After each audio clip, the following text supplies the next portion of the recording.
भारत की है कहानी सदियों से भी पुरानी है, ज्ञान की ये गंगा ऋषियों की अमर वाणी। ये विश्व भारती है, वीरों की आरती है नित नई पुरानी भारत की ये कहानी। तो चलिए दोस्तों जानते हैं कि जरासंध कौन था। जी हाँ दोस्तों, जरासंध इतना शक्तिशाली। जरासंध का जन्म दो माताओं से हुआ। मगध साम्राज्य के राजा की दो पत्नियां थी, लेकिन उन्हें कोई संतान नहीं था। राजा ने ऋषि चंड कौशिक से संतान की कामना की। फिर ऋषि ने एक फल दिया और उसे बोला कि जाओ तुम पत्नी को खिला देना। राजा ने अपनी दोनों पत्नियां को फल बांट दिया। कुछ दिनों बाद दोनों पत्नियां आधे आधे संतान को जन्म दिया। दोनों टोकरियां देखकर रानियां घबरा गई और उसे जंगल में फेंक आई। वहीं से गुजर रही जरा नाम की राक्षसी ने उन दोनों टोकरियां को उठा लिया और उठाते ही क्या चमत्कार हुआ, उन्हें अपनी तांत्रिक माया से उन्हें जोड़ दिया और जोड़ते ही जब बच्चा जिंदा हो गया तब तो राक्षसी डर गई और वहाँ से वो भाग गई। इसी का नाम जरासंध पड़ा। जरासंध ने सैकड़ों राजा महाराजा को कैद कर रखा था और इधर सम्राट युधिष्ठिर यज्ञ कर रहे थे। उस यज्ञ के लिए राजा महाराजाओं को छुड़ाना था। जरासंध महादेव का भक्त भी था। श्री कृष्ण, अर्जुन, भीम तीनों ब्राह्मण वेश में उसके पास गए और उसे द्वंद्व युद्ध के लिए ललकारा।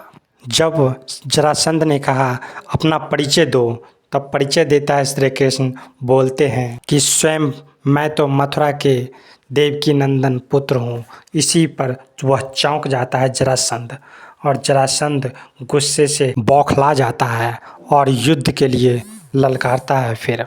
और ये कुंती नंदन भीम और अर्जुन है।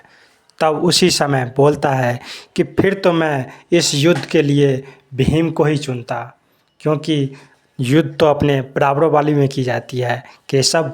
और फिर क्या, ये युद्ध तो स्वयं केशव भी चाहते थे और युद्ध होना आरंभ हुआ। जरासंध शक्तिशाली तो था ही, क्योंकि वह द्वंद्व युद्ध में काफ़ी शक्तिशाली था और इसीलिए उसने भीम को ही चुना था, क्योंकि युद्ध तो बराबरों वाली में ही हो जाता है।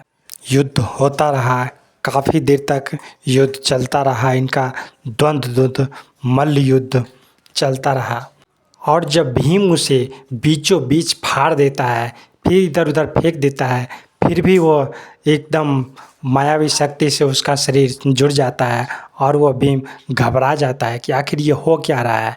फिर केशव देखता है, फिर केशव इशारा करता है, इसको चीर के इशारा करता है कि उल्टी तरफ फेंकना, इस हाथ को इधर, इस हाथ को इधर।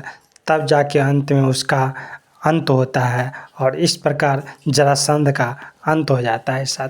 क्योंकि जरासंध को पराजित करना इतना आसान नहीं था। जहाँ केशव है वहाँ सब आसान हो जाता है। जरासंध का जब पराजय हुआ तब उस कैद से सैकड़ों महाराजा को छुड़ाया गया और उसका पुत्र को वहाँ का राजा घोषित किया गया। साथियों, वीडियो अच्छा लगा हो तो लाइक, शेयर, कमेंट्स ज़रूर करिए। वीडियो देखने के लिए आपका बहुत बहुत धन्यवाद।